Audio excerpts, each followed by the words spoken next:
leitung mun tom toma om RVA aza angai Kristus nga kungi tuzui ule naw nule pate uni nungdam na lai sem to mate alian somile tum aneu atpanina somle ni na sunga topa isuina farze tele lai sem to siam te I gamtan na to kizuina tu ahil na tu muhi farse tele laisanu siam te ina Moses to komtunga tu in tu hiluhi ai zongina amaute tu hil teina ana tunina amana anial hiluhi amaute tu hil na te zuyun ai zongina amawi gamtat bangina na gamtakeun chi bahagyam chila amaute na ahil banguna agam talomi te hiwi china umile utena te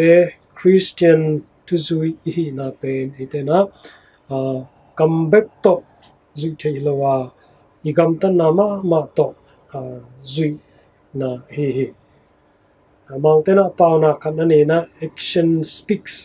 louder than words kammal sangina gamtan na ina o ngai zo hi chi hi kam tampi igen hangina sem ka kelangina ikam pen to ikam pa pen kammal pen chingma hunina takso theilohi tamanina ikrisanun tangna ma etena ithei tu hoi tu pa te topai sui ongen tu te etena inun tak pinya depend tunina topai suna unde ehi farse te lai siam te lai sano siam te na amau te na to amawi thei thule la te Moses to komtunga tuina nisimina hiluhi jehi ai zongina to ahil thule la te mi te na azui theina dina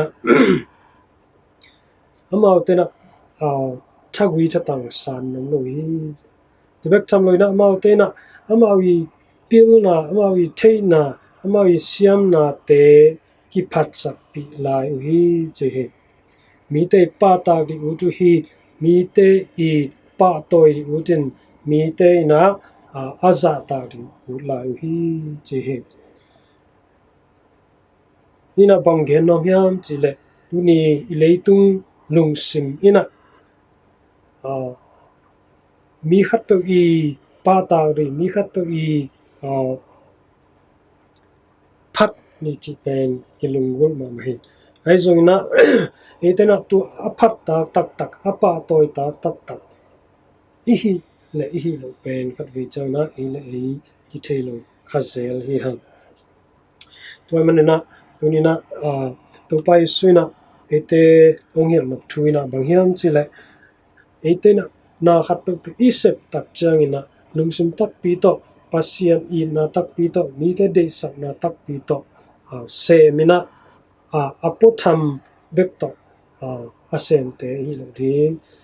imin than no manin mi te I pak ta di un manin mi te I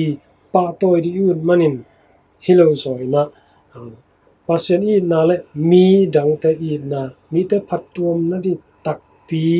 de sak na tak pi to isep khiat di pen to pana ongde hi namana mi hingi na to ve tak chan eile kilam sang no hi vek thamle mi te lap sang ni jong ku the zel hi ayam to pai suina uni lai sang kammalina banghyam chile amau akitoi sang akilam sang te kiniam phiat ding hi ai zongina amau akiniam hiat te na lap sang na nga ding hi to pa de na kiniam hiat na hi ken sem zoing ken bol zoing chi hizolo zoina kamto ichi khak hizolo zo in ete sep zo chang mi ten thei pi se ta kele ete sep zo chang na hoi asem te nisim nai simina mi khat I phat tuam na di asem te abol te hi di pen to pana onde hi